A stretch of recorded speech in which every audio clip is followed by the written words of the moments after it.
The gunshot that tore through Rhett Dalton's chest wasn't supposed to kill him. The blizzard was.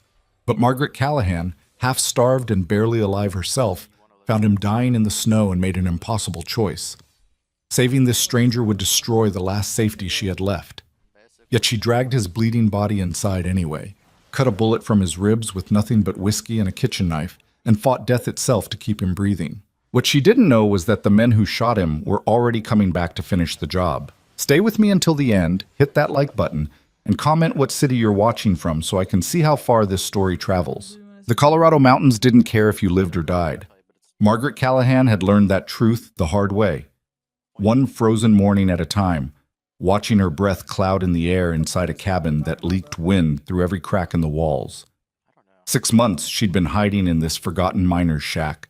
6 months since Boston society had chewed her up and spit her out like something rotten. She wasn't a nurse anymore. That life ended the night Rebecca Hartford died on the operating table while her surgeon father stood drunk in the corner. And Margaret took the blame because nobody important gets destroyed when there's hired help to sacrifice instead. The Hartford family had money, connections, lawyers who could make truth disappear like morning fog. Margaret had nothing except the clothes on her back and a one-way ticket west before the scandal turned into a prison sentence. Now she was nothing. A ghost living in a dead man's cabin, surviving on pine nuts and whatever small game she could trap, burning furniture when the firewood ran out, and pretending she wasn't slowly starving to death. The blizzard started 3 days before everything changed. Not the gentle snow that falls in paintings, but the kind that turns the world into a screaming white hell where you can't see your own hands in front of your face. Margaret had been rationing the last of her cornmeal, mixing it with melted snow to make a paste that barely qualified as food, when she realized the woodpile was almost gone. Going outside in that storm was suicide. She knew it. But freezing to death inside wasn't any better.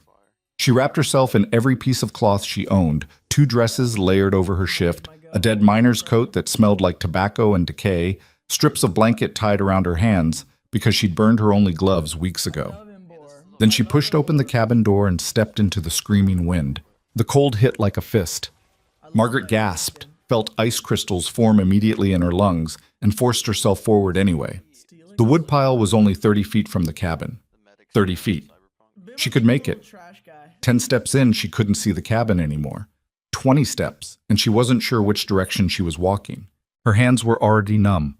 The wind kept changing direction, spinning her around, filling her nose and mouth with snow every time she tried to breathe.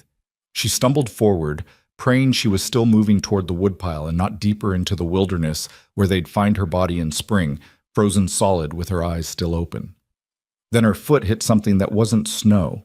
Margaret dropped to her knees, brushing away the white powder with hands that barely worked anymore. At first she thought it was a log, maybe something she could drag back for firewood. Then she saw the blood. Black against white. Too much blood. A trail of it leading back into the storm, and at the end of that trail, a man. He was face down in the snow beside a horse that had collapsed mid-stride. The animal was still alive, barely, its sides heaving with labored breaths that sent steam rising into the frozen air. But the man wasn't moving at all. Margaret's first instinct was to run. Whatever trouble this stranger carried had nothing to do with her. She had her own death to worry about. Getting involved meant risk, meant danger, meant everything she'd spent 6 months avoiding. But her hands were already moving, rolling him onto his back, checking for a pulse. She found it. Weak, irregular, but there. Then she found the wound. The bullet had entered just below his left collarbone, tearing through muscle, and God knows what else before exiting out his back. The stranger's shirt was soaked through with blood, already freezing stiff against his skin. He'd lost so much. Too much. Nobody survives this kind of bleeding. Not out here. Not in this cold. Margaret sat back on her heels, breathing hard, trying to think through the fog in her brain that came from too many weeks of not eating enough. Leave him. The smart choice. The safe choice. He's already dead, just doesn't know it yet. But her fingers were pressing against his neck again, feeling that stubborn pulse that refused to quit. She'd sworn an oath once. First, do no harm. Seemed like a sick joke now, considering how much harm the world had done to her. But old habits die harder than people, and Margaret Callahan had spent too many years saving lives to watch a man bleed out in front of her without trying. Damn it, she whispered into the wind. Damn it, damn it, damn it. The horse was the key. The animal was dying, but it wasn't dead yet, and it was strong enough to pull. Margaret grabbed the stranger under his arms and started dragging him backward through the snow, her feet sliding, her back screaming in protest. 20 feet. Then she had to stop, gasping, her vision going dark at the edges. She'd forgotten what real food felt like. Her body was running on fumes and spite, and neither one was going to last much longer. But she got him to the horse, used the saddle rope to tie him in a position where the animal could drag him.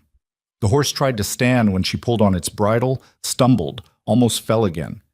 Margaret slapped its neck hard, shouting words she'd learned from the miners, words that would have gotten her thrown out of Boston society even faster than the scandal had. The horse stood. Getting back to the cabin nearly killed them all. Margaret couldn't see anything, could barely breathe, could only pull the horse forward step by step and pray she was going the right direction. Her hands were so numb she couldn't feel the rope anymore. The stranger made a sound once, a low groan that might have been pain or might have been his last breath leaving his body. Then suddenly there was wood under her hand, the cabin wall. She'd made it. Getting the stranger inside took everything she had left. She untied him from the horse, grabbed him under the arms again, and pulled him up the 2 steps to the cabin door. He was heavy, dead weight, and Margaret's strength was gone. She fell twice, landing hard on the frozen ground, her head spinning, her stomach trying to turn itself inside out, even though there was nothing in it to lose. But she got him inside. The cabin was barely warmer than outside, but at least the wind couldn't reach them here. Margaret kicked the door shut, dragged the stranger close to the fireplace where a few coals still glowed red, and finally let herself collapse beside him. For maybe a minute, she just lay there on the floor, breathing, listening to the storm hammer against the walls. Then she forced herself to move. The fire first. She threw on the last pieces of furniture she'd been saving, a 3-legged stool, part of an old crate, some pine branches she'd gathered weeks ago. The flames grew, throwing heat and light across the small room, and Margaret could finally see what she was working with. The stranger was maybe 30, maybe older. Hard to tell under all that blood and dirt.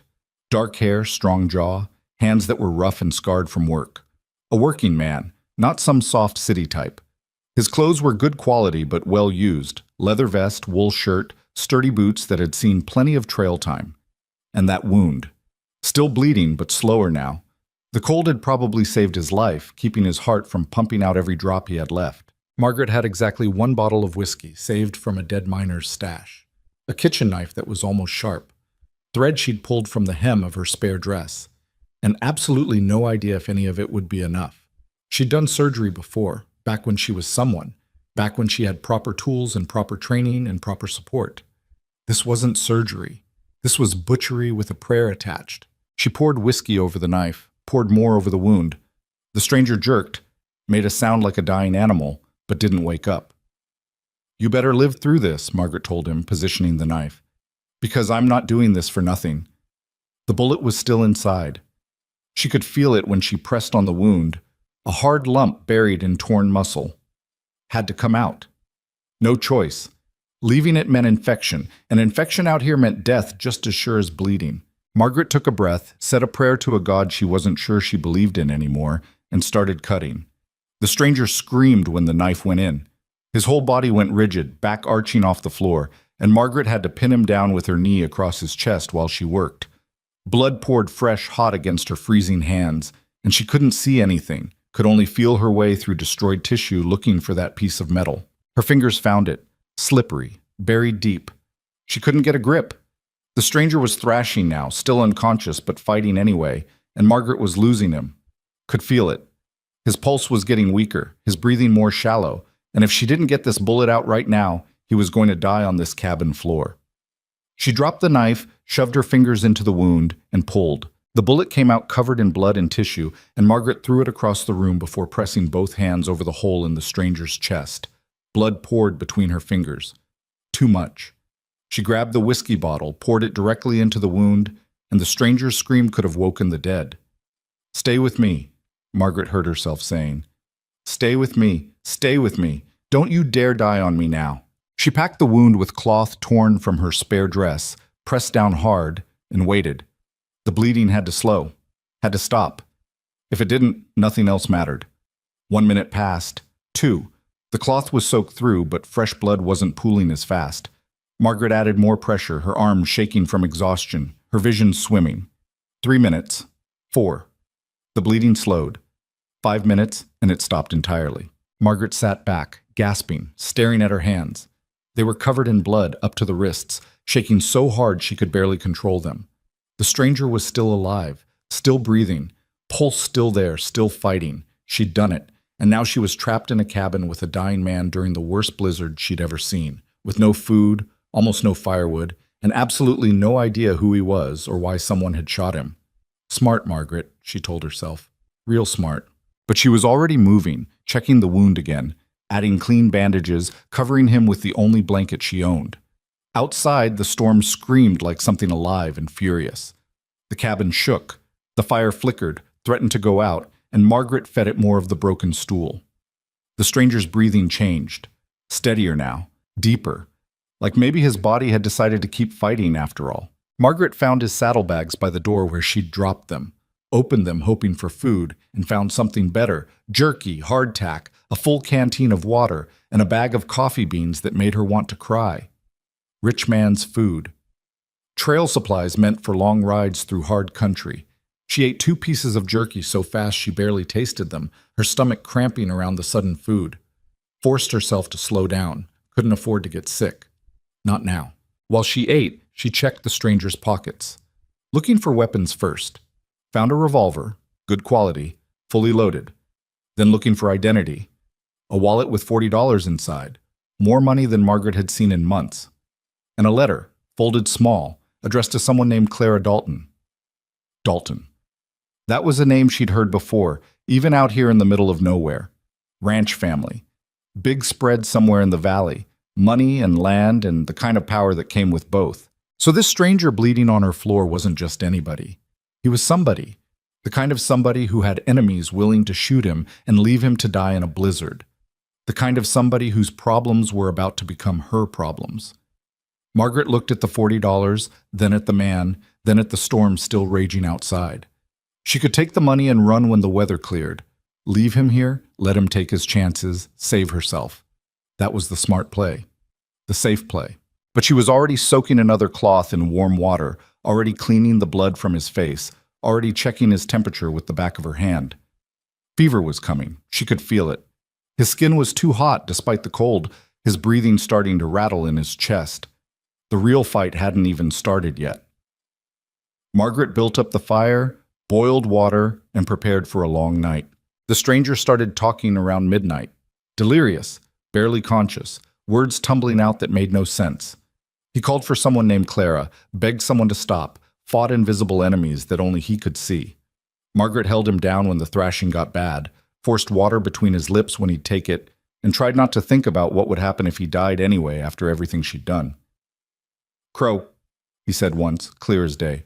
"Vernon Crow. Bastard. Going to kill us all." Then he was gone again, lost in fever dreams that made him sweat and shake. Margaret had heard that name too. Vernon Crow. Cattle baron from the eastern part of the territory. The kind of man who took what he wanted and didn't care who got hurt in the process. If this stranger had made an enemy of Vernon Crow, no wonder someone had put a bullet in him. Dawn came gray and cold.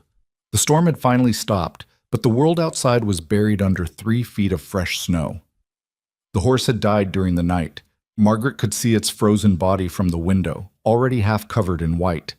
No way to bury it, nowhere to move it. Just another casualty of the mountains. The stranger was still alive, but barely.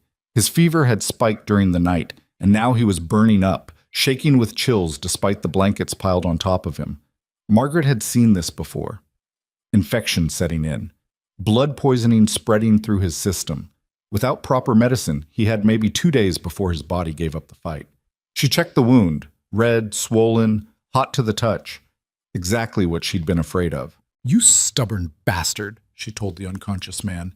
"You better be worth all this trouble." But she was already boiling more water, already preparing to clean the wound again, already doing everything she could with the nothing she had available. 3 days passed like a slow nightmare. The stranger's fever broke once, came roaring back worse than before. He stopped talking, stopped moving, just lay there breathing in shallow gasps that sounded like death rattling in his chest. Margaret slept in brief snatches beside the fire, waking every hour to check on him, to force water down his throat, to change bandages soaked through with fluid seeping from the wound. She'd given up hope twice, sat beside him waiting for the breathing to stop, for the fight to finally be over. But every time she was sure he was finished, his pulse would strengthen just enough to keep going. On the fourth morning, his eyes opened. Margaret was dozing beside the fire when she heard him move. Snapped awake immediately, hand going for the revolver she'd started keeping close, and found him staring at her with eyes that were clear for the first time since she'd found him. "Where am I?" His voice was rough, barely more than a whisper. "Middle of nowhere," Margaret said. "Colorado mountains. My cabin." He tried to sit up, made it about 6 inches before collapsing back with a groan. "What happened?" "You got shot. I found you in a blizzard, cut a bullet out of your chest. You've been unconscious for 4 days."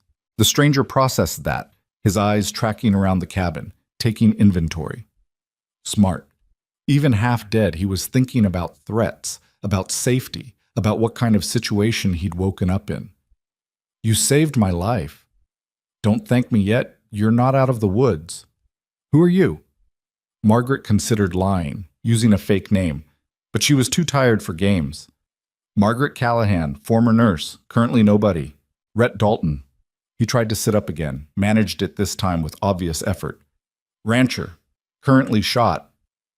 I found your letter, to Clara." Something shifted in his expression. Fear, maybe, or concern. "My sister, I need to get back to her. Crow's men, they're going to—" "You're not going anywhere," Margaret cut him off. "You can barely sit up. You try to ride, that wound opens again and you bleed out before you make it a mile. You don't understand. Vernon Crow wants my land. He's been buying out ranchers for months, forcing them to sell, burning out the ones who won't. I'm the last one left with water rights to the valley. Without me, he owns everything. And he sent men to kill you. 3 of them." Rhett's jaw tightened. "Caught me on the trail between town and my ranch.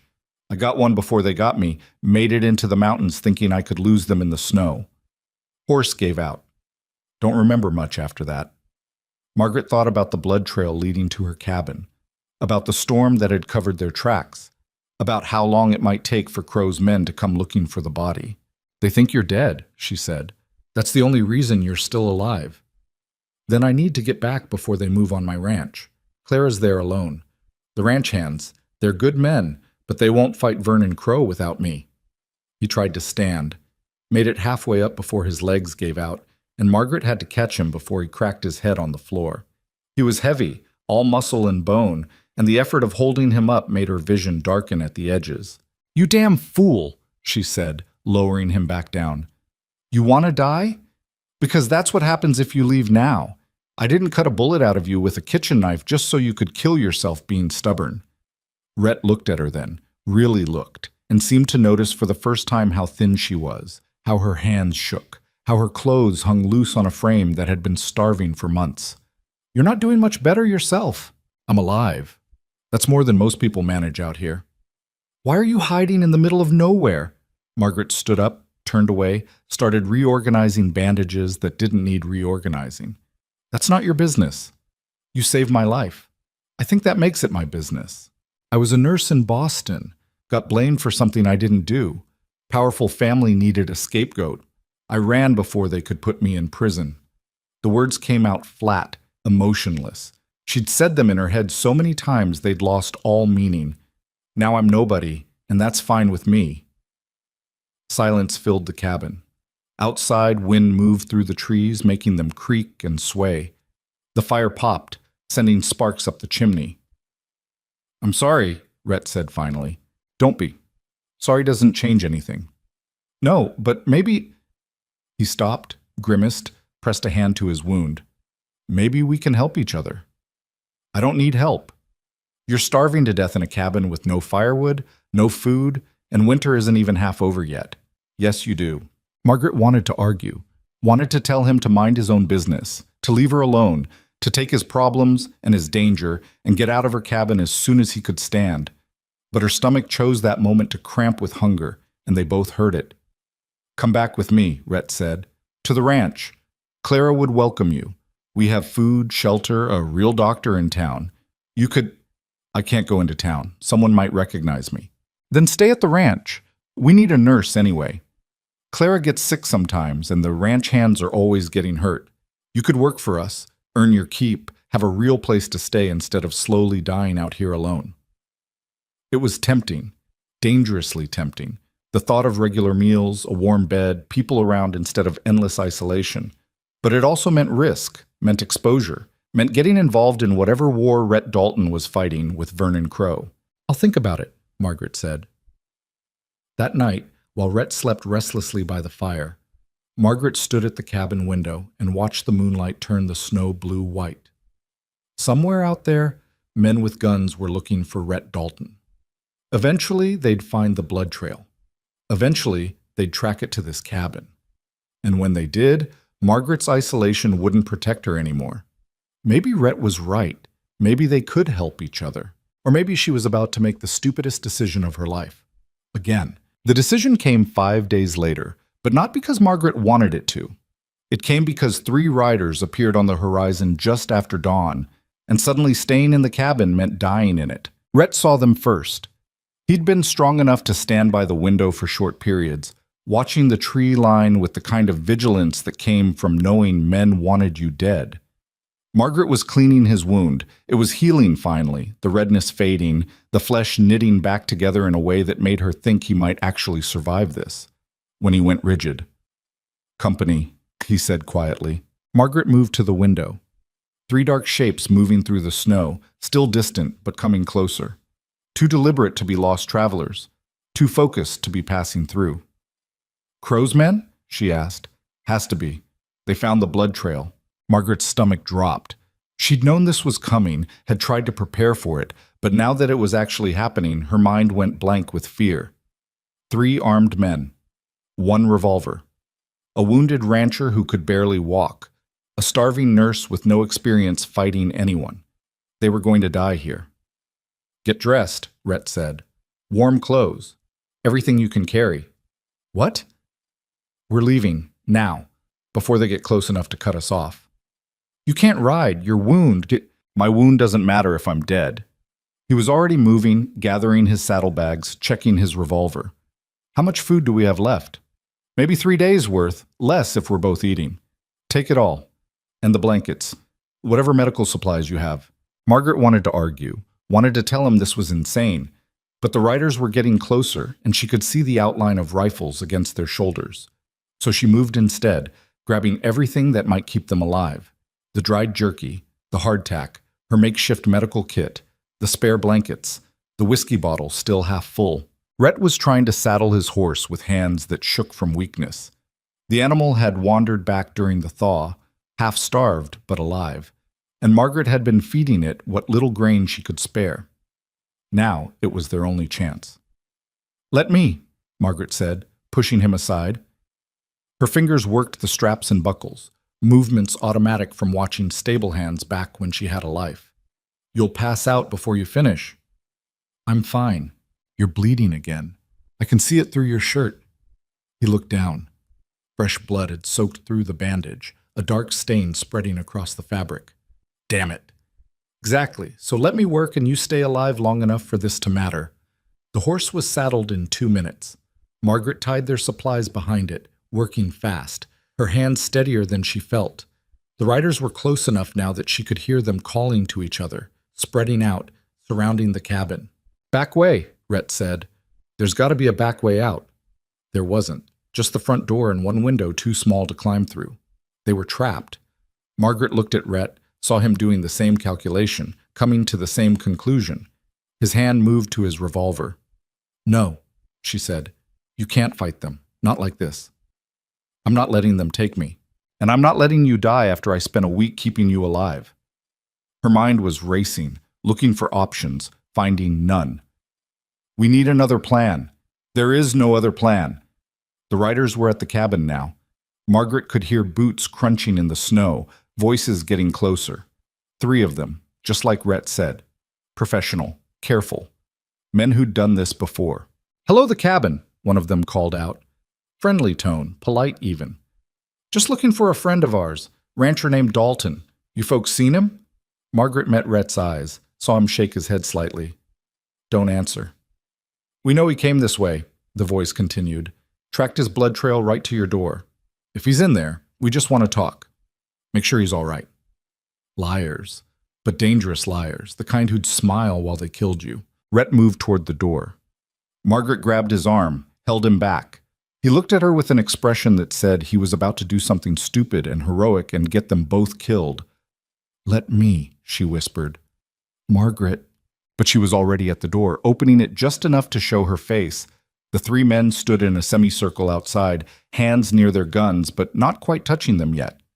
The one in front was older, gray hair under his hat, the kind of weathered face that came from years outdoors. The other two were younger, meaner looking, the type who enjoyed their work.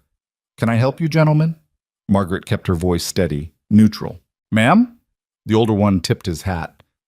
"Sorry to bother you. Like I said, we're looking for a man, Rhett Dalton. Tall fellow, dark hair, probably hurt pretty bad. You seen anyone like that?" "No, sir. Been alone here all winter." "That's so?" His eyes moved past her, trying to see inside the cabin. "Mind if we take a look around, just to be sure?" "I do mind, actually. This is my home. Now, ma'am, we're not trying to cause trouble, but our friend, he's hurt, lost a lot of blood. If he made it here, he needs help, medical attention." "I haven't seen anyone." One of the younger men spoke up. "There's a blood trail leading right to this cabin, fresh, maybe a week old." "Could be from anything," Margaret said. "Mountain lion, wounded deer. Lots of things bleed in the mountains." The older man's smile didn't reach his eyes. "Sure they do. But this trail, it comes from a horse. And there's a horse tied behind your cabin right now that matches the description of Dalton's mount." Margaret's heart was pounding so hard she was sure they could hear it. "That horse wandered in yesterday. I don't know where it came from." "Ma'am, I'm going to ask you one more time, real polite. Step aside and let us search the cabin." "And I'm telling you no." The smile disappeared. "Then we've got a problem." The older man's hand moved to his gun, and everything happened at once. Rhett kicked the door open, firing before it was fully open, and the older man went down, clutching his leg. Margaret dove sideways as bullets tore through the doorframe where her head had been. The two younger men scattered, taking cover behind trees, and suddenly the quiet morning exploded into chaos. "Get down!" Rhett shouted, but Margaret was already moving, scrambling across the floor toward the fireplace where she'd left the poker. Not much of a weapon, but better than nothing. More gunfire, wood splintered, glass shattered. The window exploded inward, and one of the younger men tried to climb through. Margaret swung the poker with everything she had, caught him across the face, felt bone crack under the impact. The man screamed, fell backward out of the window, blood pouring from his broken nose. Rhett was at the door, using the frame for cover, trading shots with the third man. His shirt was soaked with blood now, his face pale, but his hands were steady. 3 shots. 4. The revolver clicked empty. "Reload!" Margaret threw him the gun belt she'd taken from his saddlebags. Rhett caught it, fumbled with the bullets, his hands starting to shake. The third man saw the opening and rushed the door. Margaret didn't think, just moved. She swung the poker again, caught him in the knee, and the man went down hard. He still had his gun, though, bringing it up, finger on the trigger, and Margaret knew she was about to die. Then Rhett's gun fired, and the man's head snapped back.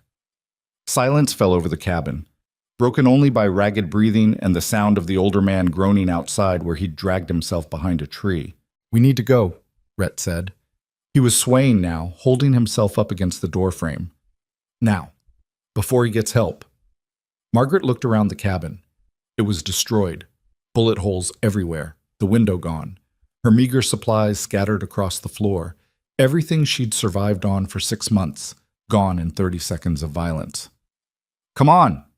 Rhett was already outside, moving toward the horse.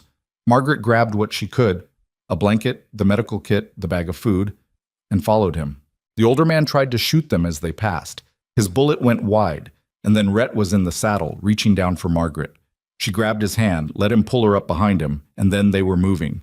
The horse was tired, hungry, not built for carrying 2 people through deep snow, but it ran anyway, crashing through drifts, following what might have been a trail or might have been nothing. Behind them, the older man was still shouting, Threats and curses that got quieter as distance opened up. Rhett lasted maybe half a mile before he started slumping forward. Margaret wrapped her arms around him, holding him upright, trying to steer the horse with her knees. Blood from his reopened wound was soaking through both their clothes now, warm and sticky. "Stay with me," she said into his ear. "Don't you dare die on me now. Not after all that." "Wasn't planning on it," he mumbled, but his voice was weak, his breathing shallow.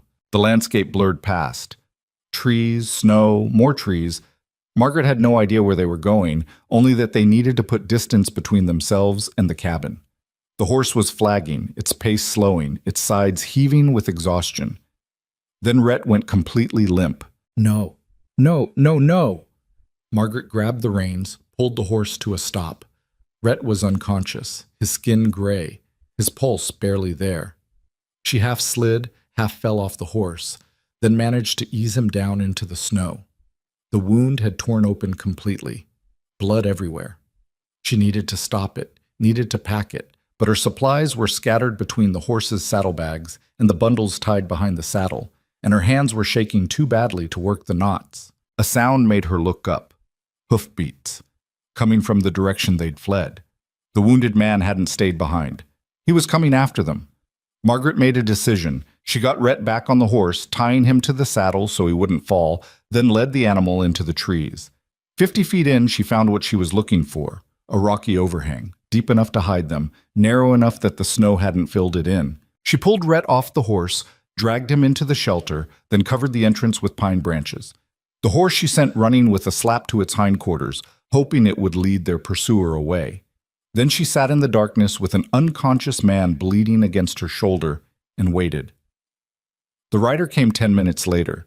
She could hear him moving through the trees, calling out, "Dalton, I know you're out here. You're hurt. You need help. Let me help you." More lies. Margaret pressed her hand over Rhett's mouth, even though he was unconscious, even though he couldn't make a sound. Her other hand found a rock, heavy enough to be a weapon if it came to that. The hoofbeats got closer, closer, then stopped right outside their hiding place. Margaret held her breath. Through the branches she could see the rider, the younger man whose nose she'd broken. His face was a mess of dried blood, his eyes scanning the trees, looking for any sign of them. "I'm going to find you," he said quietly. "And when I do, I'm going to make you regret what you did." He sat there for what felt like hours, listening, watching. Then finally his horse moved on, and the sound of hoofbeats faded into the distance. Margaret waited another hour before she dared to move. Then she pulled the branches aside and looked out at a world that had gone quiet again. No riders, no sounds of pursuit, just wind and snow and the distant call of a crow. Rhett was still unconscious. His breathing was so shallow she had to keep checking to make sure he was still alive. The wound needed attention immediately, but she couldn't do anything here. No light, no supplies, nowhere warm enough to work. She needed shelter, real shelter. And she had no idea where to find it. The sun was setting when she finally got Rhett moving again. She'd managed to fashion a crude sled from pine branches and rope, tied it to herself like a harness, and started pulling.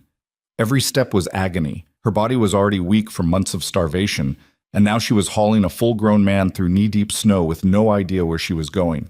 But she kept moving, one step, then another, then another. Night fell. The temperature dropped. Margaret's breath came out in clouds of vapor that froze in her hair, her eyelashes, her scarf. She couldn't feel her feet anymore, couldn't feel her hands, just kept walking because stopping meant dying. Then she saw it, a dark shape against the snow. Another overhang, bigger this time, deep enough to be a cave. She pulled Rhett inside and collapsed beside him. For a long time she just lay there, too tired to move, too cold to think. Then Rhett made a sound, a low groan that meant he was still alive, and Margaret forced herself up. No wood for a fire, no supplies except what she'd managed to grab, no light except the moon reflecting off the snow outside. But she had the medical kit, and that would have to be enough. She worked by feel, cleaning the wound with snow, packing it with strips torn from her dress, binding it tight with the last of her thread. Rhett was burning up with fever again, shaking so hard his teeth chattered, and Margaret wrapped him in the single blanket they had left and pulled him close, sharing what little warmth her body could generate. You better be worth this, she told him. Same thing she'd said that first night. You better be worth all of this. Outside, wolves started howling. Close, too close. Margaret found a rock and held it ready. She was too tired to be afraid anymore. Just angry. Angry at the world for putting her here. Angry at Rhett for getting shot. Angry at herself for caring enough to try to save him. The wolves circled for hours. She could hear them moving outside the cave, could see shadows passing across the moonlight. But they never came in. Maybe they sensed the desperation inside was more dangerous than they wanted to deal with. Dawn came cold and gray. The wolves were gone. Rhett was still alive, still burning with fever, but alive. Margaret forced herself to stand. Her legs barely worked. Her vision swam, but she stood anyway, and when she looked out of the cave, she saw something that made her heart skip. Smoke, thin and distant, but definitely smoke, which meant people, which meant shelter. She got Rhett onto the sled again and started walking. The smoke came from a ranch house.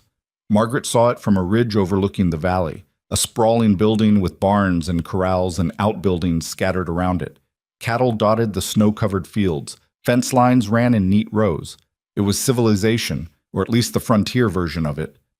Rhett stirred as they got closer. His eyes opened, unfocused, confused. Where? I don't know, Margaret said. Some ranch. Saw smoke. Needed shelter. Need to... Clara... His words were slurred, barely coherent. Later. First we get you somewhere warm. They made it to the ranch house just as the sun reached its peak. Margaret was beyond exhausted, running on nothing but will, and when the front door opened, she almost fell down the steps. A woman stood in the doorway, young, maybe 20, with dark hair, and Rhett's same strong jaw. Her eyes went wide when she saw them. Rhett? She was down the steps in an instant, grabbing her brother, and Margaret let go, let the woman take the weight. What happened? Who are you? Margaret Callahan. Found him shot. Been keeping him alive. The woman, Clara had to be, looked at Margaret properly for the first time. Saw the blood, the exhaustion, the way she could barely stand. Get inside, both of you, now. The ranch house was warm.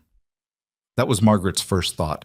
Warm and bright and full of the kind of comfort she'd forgotten existed.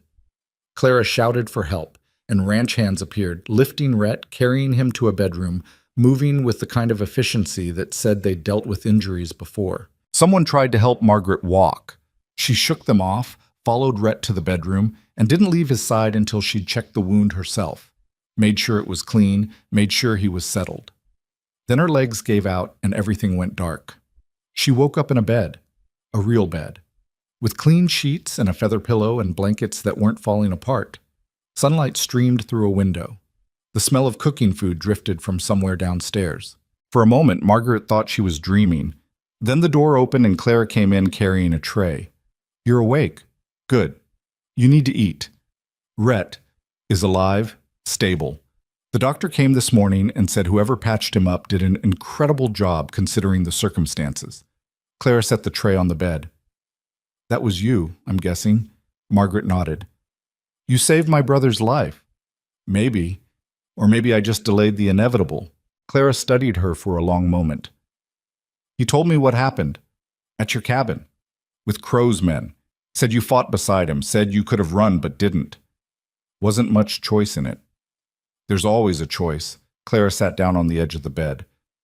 Rhett says you're a nurse. Says you're in some kind of trouble back east. Margaret's defenses went up immediately. What else did he say? Nothing.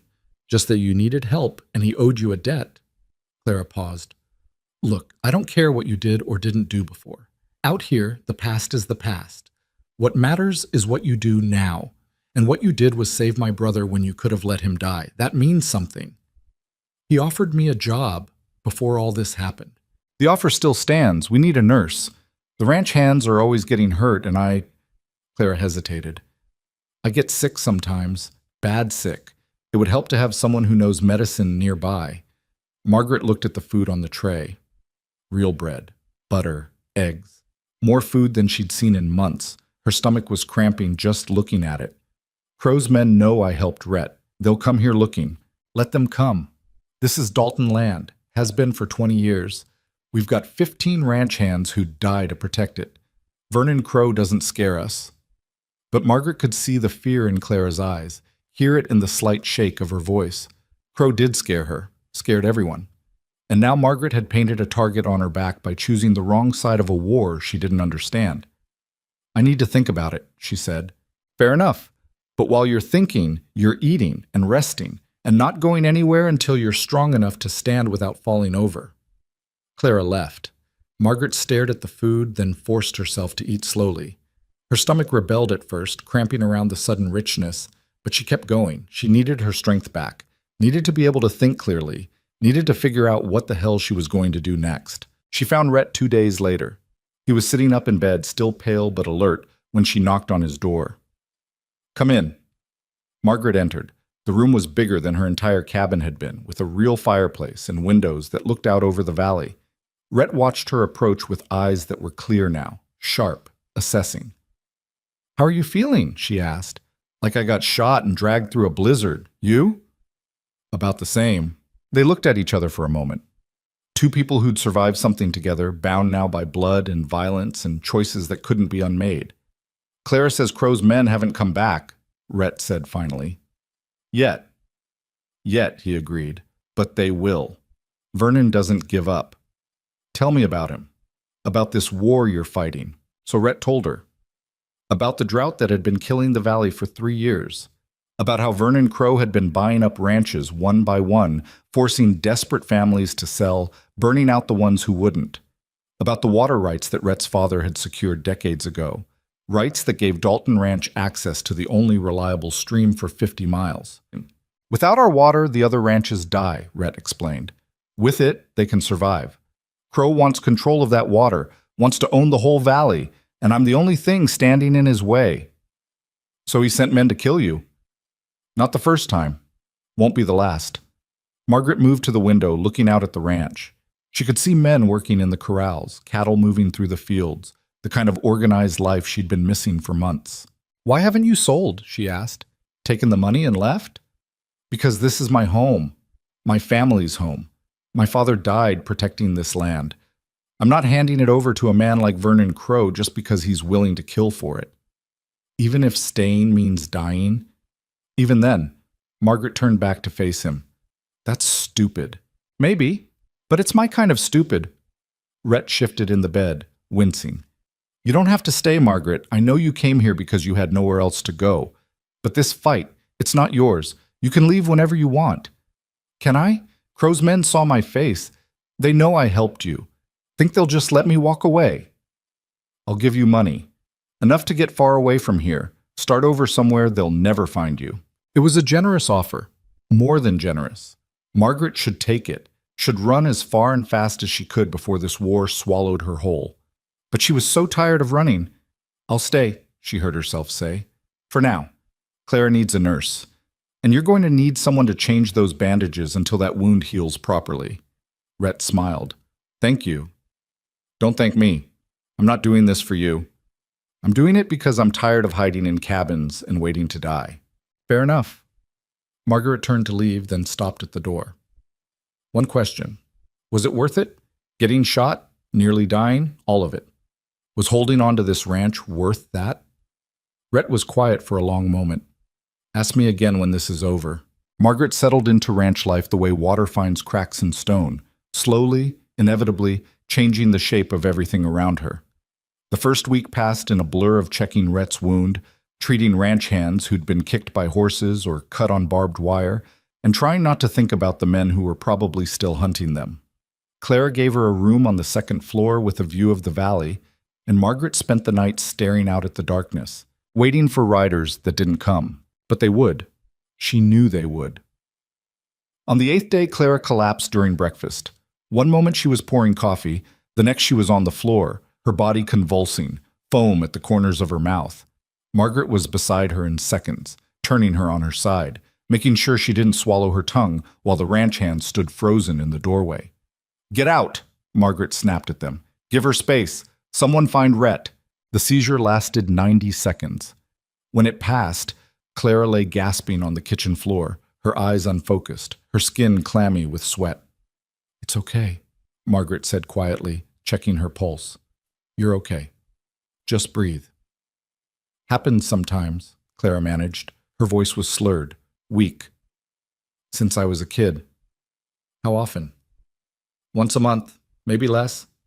I never know when. Rhett appeared in the doorway, still favoring his wounded side, his face pale with worry.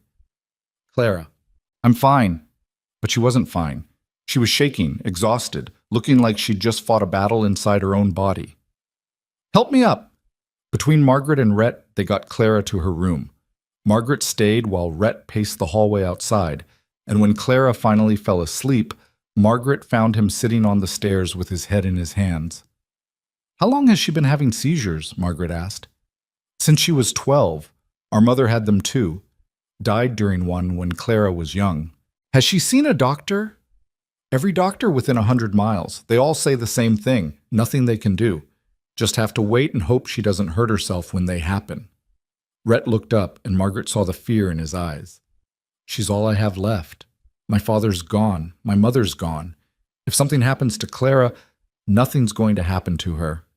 You don't know that. No, but I can watch her. Make sure she's not alone when it happens. Keep her safe. Margaret sat down beside him on the stairs. That's what you hired me for, isn't it? I hired you because I owed you my life. Same thing. They sat in silence for a moment. Outside, the ranch was coming alive with morning activity. Men shouting, cattle lowing, the sounds of a working operation. Normal sounds. Safe sounds. The kind Margaret had forgotten existed during those months alone in the mountains. Vernon Crow came by yesterday, Rhett said finally. Margaret's stomach tightened. What? Rode up to the front gate with 6 men.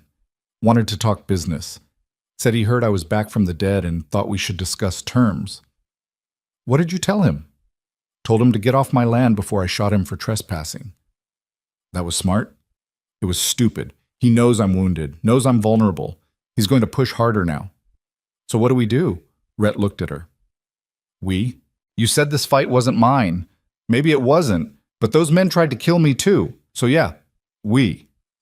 Something shifted in Rhett's expression. Gratitude maybe, or surprise, or something deeper that neither of them was ready to name yet. There's a ranchers' meeting next week, he said. In town. Everyone who still owns land in the valley will be there. If I can convince them to stand together, form a water alliance, we might have a chance against Crow. And if they won't, then we're alone. And Vernon Crow gets what he wants. The meeting was set for Saturday. Margaret spent the days leading up to it learning the rhythm of the ranch, treating the steady stream of injuries that came with working around animals and machinery and hard men doing dangerous work. She cleaned cuts, set a broken finger, lanced an infected wound on a cowboy's leg that he'd been ignoring for 2 weeks because he was too tough to complain. You're good at this, one of the ranch hands told her. His name was Billy, young kid with a crooked nose and an easy smile. Better than old Doc Henderson in town. He just throws whiskey at everything and hopes it works. Whiskey works more often than you'd think, Margaret said, wrapping the bandage. But keep it clean. Change the dressing every day. If you see red streaks spreading from the wound, find me immediately. Yes, ma'am. Word spread fast. By the end of the week, ranch hands from neighboring properties were showing up with injuries they'd been living with for months. A man with a shoulder that had been dislocated and healed wrong. A woman whose baby had been breech and left her with complications. Kids with fevers, old men with coughs that wouldn't quit. Margaret treated them all in an old storage shed that Clara helped her convert into a makeshift clinic. It wasn't much. A table, some shelves, a wood stove for sterilizing instruments, but it was more than she'd had in that frozen cabin, and every person she helped felt like reclaiming a piece of herself she'd thought was lost forever. Clara watched from the doorway one afternoon, leaning against the frame while Margaret stitched up a ranch hand who'd been gored by a bull. You're changing things here, Clara said when the man had left. People are starting to trust again, starting to hope. I'm just doing my job. It's more than that. You're giving them something to believe in. Margaret cleaned her instruments in boiling water, not looking at Clara. I'm not a saint. Don't make me into one. I'm not, but you're not the broken thing you think you are either. That hit harder than Margaret wanted to admit. She'd spent so long thinking of herself as ruined, as someone the world had finished with, that hearing anything different felt wrong, dangerous, like hope was just another thing that could be taken away. "Your brother's going to get himself killed," Margaret said, changing the subject. "You know that, right?" "Probably." "And you're okay with it?" Clara came into the clinic, pulled up a stool, sat down across from Margaret. "No, I'm terrified. Every day I wake up wondering if this is the day Vernon Crow sends more men. If this is the day I lose Rhett the way I lost our parents." She paused. "But I also know my brother, know he'd rather die fighting than live on his knees, so I stand beside him and hope it's enough." "What if it's not?" "Then at least we went down together." Saturday came gray and cold. Rhett insisted on riding into town despite Margaret's protests that his wound wasn't healed enough for that kind of strain. Clara went with him, and after arguing herself hoarse, Margaret climbed into the wagon too. "You don't have to come," Rhett said. "Someone needs to patch you up when you tear your stitches." "Always so optimistic. I prefer realistic." The ride to town took 2 hours. Margaret watched the landscape change from ranch land to scattered homesteads to the cluster of buildings that passed for civilization out here. A general store, a saloon, a church, a livery stable, and a meeting hall that looked like it had been built from whatever lumber was left over from everything else. The hall was already packed when they arrived. Ranchers, farmers, their wives and children, all crammed into a space that was too small and too hot despite the cold outside. The air smelled like sweat and tobacco and fear. Vernon Crow was there. Margaret recognized him immediately. A big man in expensive clothes, silver hair, a face that looked friendly until you saw the eyes. Cold eyes. The kind that calculated profit and loss in human lives. He was surrounded by men in suits, lawyers probably, and more men in gun belts who definitely weren't lawyers. He smiled when he saw Rhett. "Dalton, heard you were dead. Shame the rumors were wrong." "Vernon." Rhett's voice was flat, emotionless. "Didn't know this was your meeting." "It's everyone's meeting.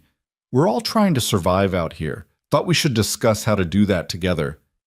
"By letting you buy everyone out at half what their land is worth?" Crow's smile didn't waver. "By being reasonable. Practical. The drought's killing us all. Some of us have the resources to weather it, others don't. I'm just offering those others a way out before they lose everything." "You're offering them slavery with a smile." The room had gone quiet. Everyone watching, waiting to see what would happen. "That's a harsh word," Crow said. "I prefer partnership. Call it whatever you want. The answer's still no." Crow's eyes shifted to Margaret, standing behind Rhett. His expression didn't change, but she saw the recognition there, saw him filing away her presence, calculating what it meant. "And who's this? New hire?" "None of your business. Everything in this valley is my business, Dalton. You'd do well to remember that." The meeting started before things could escalate. A local rancher named Morrison stood at the front calling for order, laying out the situation. The drought, the dying cattle, the failing crops, the desperation that hung over everyone like a noose waiting to drop. Then Crow stood and made his pitch. He was good. Margaret had to give him that. He painted himself as a savior, someone who could bring resources and capital and stability to a valley that was falling apart. He talked about irrigation systems and new wells and cooperative ventures that would save everyone. He made it sound reasonable, even generous, and people were listening. Margaret could see it in their faces. The hope, the temptation, the exhaustion of fighting a losing battle against nature and economics and time. Then Rhett stood. "Everything Vernon just said is a lie." The room erupted, people shouting, arguing, some agreeing with Rhett, and some telling him to sit down and shut up. Morrison banged his gavel. "Let the man speak." Rhett moved to the front, favoring his wounded side, his face pale, but his voice steady. "I know you're all scared. I know you're tired, but selling to Vernon Crow isn't salvation. It's suicide." "That's slander," one of Crow's lawyers said. "It's truth. My father kept records, bills of sale from ranchers who sold to Crow 5 years ago. You know what happened to those families? They got paid half what was promised, forced to work their own land as hired hands. Some of them disappeared entirely when they complained too loud." "You have proof of these accusations?" Crow asked. His voice was still friendly, but the eyes had gone dead. I have my father's records, legal documents showing water rights that belong to the Dalton Ranch, rights that extend to anyone who wants to form a cooperative alliance. We don't need Vernon Crow's money. We need each other. Margaret watched the room divide in real time. Some people leaning forward, interested, others shaking their heads, unwilling to take the risk. Crow's men spreading out along the walls, hands near their guns. "This is insane," someone shouted. "We can't fight Vernon Crow." "We can if we stand together," Rhett said. "And if we don't? What then? You going to protect us when his men come burning our homes?" "Yes." The simplicity of it cut through the noise. Rhett standing there, wounded and outnumbered but unbreaking, promising protection he might not be able to deliver. "I know what I'm asking," Rhett continued. "I know it's dangerous. But if we give in now, we lose everything. Our land, our freedom, our future. Is that really what you want? To spend the rest of your lives working for a man like Vernon Crow?" The room was silent again. Margaret could see the calculation happening on every face. Fear versus hope. Safety versus freedom. Then a woman stood, old, weathered, the kind who'd survived everything the frontier could throw at her and kept going anyway. "I'm with Dalton," she said. "My husband built our ranch with his own hands before the drought killed him. I'm not handing it over to some snake in a fancy suit." Another rancher stood. Then another. Not everyone. Not even half. But enough that the room shifted, the balance tipping towards something that might have been courage or might have been collective suicide. Crow's friendly mask slipped for just a second. Margaret saw the rage underneath, the calculation, the promise of violence. "You're making a mistake," he said quietly. "All of you." "Maybe," Rhett said, "but it's our mistake to make." The meeting fell apart after that. People arguing, splitting into factions, some leaving immediately while others clustered around Rhett asking questions about water rights and protection and what the hell they were supposed to do next. Crow left with his entourage, but not before stopping beside Margaret. "You're the one from the cabin," he said. Not a question. Margaret met his eyes and didn't flinch. "I am." "Unfortunate business. My men tell me you fought back. Hurt one of them pretty badly." "He shouldn't have broken into my home." Crow smiled. It was worse than the rage had been. "This valley is going to burn, Miss Callahan. Miss Callahan. And when it does, I want you to remember that you could have walked away. Could have stayed in your little cabin and let events take their course. But you chose to stand with Dalton. That makes you part of this now. And that means when the fire comes, you burn too." He left before Margaret could respond, left her standing there with her heart pounding and her hands shaking and the absolute certainty that she'd just made herself a target. Clara appeared at her elbow. "That was Vernon Crow." "I figured. He just threatened you." "I noticed. You don't seem very worried." Margaret thought about Boston, about the Hartford family and their lawyers and their power, about how she'd run then, how running had saved her life but destroyed everything else. "I'm tired of being scared," she said. The ride back to the ranch was tense. Rhett drove the wagon while Clara sat beside him, and Margaret rode in the back watching the road behind them for riders who didn't come. Not yet. "You did good today," Clara told her brother. "Did I?" Half the room walked out. Vernon's going to come after the ones who stayed with us twice as hard now. But they stayed. That's something. It's a target. We painted a target on everyone who stood up. Then we protect them. Rhett laughed, bitter and tired. "With what? 15 ranch hands and hope?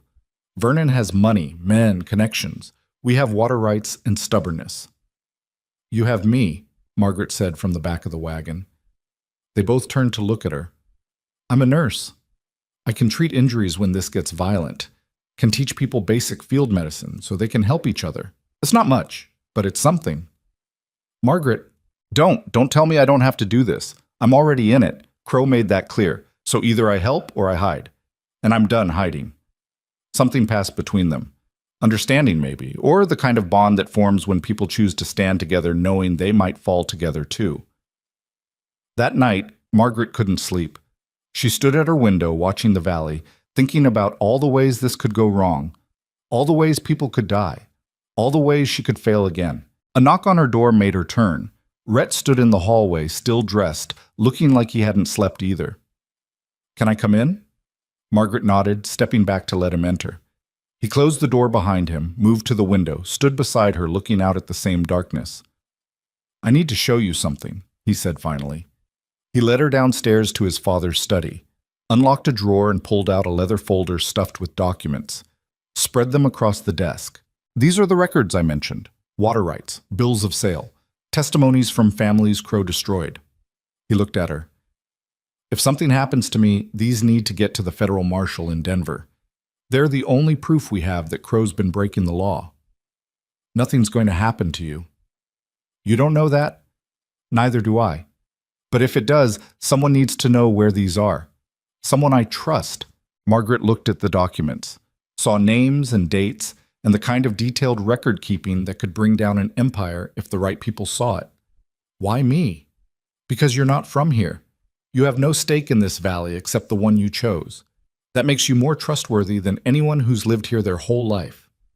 Or more likely to run when things get bad. You didn't run from my cabin when Crow's men came. Didn't run when I offered you money to leave. You're still here. That tells me everything I need to know." He was standing close now, close enough that Margaret could see the exhaustion in his face, the pain he was hiding from everyone else, the fear he wouldn't admit to. "We're going to lose," she said quietly. "You know that, right? Vernon Crow has too much power, too many resources. We're going to lose and people are going to die. Probably. So why fight?" Rhett was quiet for a long moment. "You asked me before if holding on to this ranch was worth getting shot, worth nearly dying. I didn't have an answer then. And now? Now I think maybe it's not about the ranch. It's about not letting men like Vernon Crow decide who gets to exist and who doesn't. It's about standing up even when you know you'll fall. Because if we don't, then what's the point of any of it?" Margaret understood that, had lived with that same question during those months alone in the cabin. What's the point of surviving if you're not really alive? "I'm scared," she admitted. The words felt wrong coming out, like a weakness she shouldn't show. "Me too." "But you're still fighting." "So are you." They stood there in the study surrounded by documents that might save them or might just be evidence left behind when they were gone. Outside, the wind picked up, making the house creak and settle. Margaret's hand found Rhett's. She wasn't sure who reached first, but suddenly they were holding on to each other like drowning people, clinging to wreckage. "We should get some sleep," Rhett said, but he didn't move. "We should." Neither of them moved. Then Rhett's other hand came up, touched her face, and Margaret was kissing him before she could think about whether it was smart or stupid or a terrible idea. He kissed her back, careful of his wound, and for a few seconds the fear disappeared into something else entirely. They broke apart, breathing hard. "That was stupid," Margaret finished. "I was going to say complicated." Same thing. But Rhett was smiling, a real smile, not the tired half version he'd been wearing since she found him in the snow. "When this is over, when we're not fighting for our lives every day, I'd like to do that again, properly." "You think we'll survive long enough for proper?" "I'd like to try." Margaret thought about all the reasons this was a bad idea. She was running from her past. He was fighting a war he'd probably lose. They barely knew each other outside of violence and survival. But she was also thinking about how his hand felt in hers, how the kiss had made her feel something other than afraid for the first time in months. "Okay," she said, "let's try." The attack came 3 days later. Margaret was in the clinic treating a ranch hand's infected tooth when she heard the first gunshot, then shouting, then the sound of horses moving fast. She ran to the door, saw smoke rising from one of the barns, saw riders spreading out across the ranch property, torches in hand. 6 of them, maybe more. Crow's men, come to make good on their promise. The ranch hands were already fighting back. Gunfire erupted from the bunkhouse, from behind fence lines, from the main house where Clara was firing a rifle from an upstairs window. But they were outnumbered, outgunned, and within minutes the second barn was burning too. Margaret ran toward the main house, keeping low, dodging between buildings. A bullet whined past her head, close enough that she felt the air move. She hit the ground, crawled the last 20 feet, and crashed through the door just as more shots tore through the windows. Rhett was there, reloading his rifle with hands that shook. Blood was spreading across his shirt. The wound had opened again. "Where's Clara?" Margaret shouted over the gunfire. Upstairs, covering the north side. You're bleeding. I noticed. Little busy right now. More gunfire, the sound of glass shattering. One of the ranch hands screaming outside, the sound cutting off abruptly. Margaret grabbed Rhett's medical kit from the shelf where she'd insisted he keep one. Sit down. We're under attack, and you'll bleed out before it's over if you don't let me work. Sit down. He sat. Margaret tore open his shirt, saw the wound had torn along half its length, fresh blood pouring out. She packed it with cloth, bound it tight, and prayed it would hold. Outside, the attack was getting worse. The raiders had set fire to the grain storage, to the equipment shed, to anything that would burn. Smoke was filling the air, making it hard to see, hard to breathe. Then Clara screamed from upstairs. Rhett was on his feet immediately, rifle in hand, taking the stairs 2 at a time with Margaret right behind him. They found Clara on the floor of her bedroom, her body convulsing, foam at her mouth. A seizure, in the middle of a battle. Cover me, Margaret told Rhett, dropping beside Clara.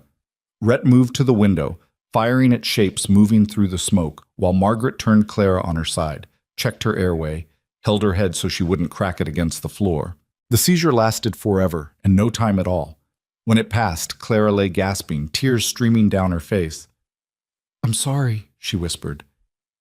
I'm sorry. I couldn't help it. It's okay. You're okay. Margaret checked her pulse, her pupils. Can you stand? I think so. They got Clara to her feet just as a rider appeared at the window. Rhett fired, missed, fired again. The rider went down. We can't stay here, Margaret said. The whole ranch is going to burn.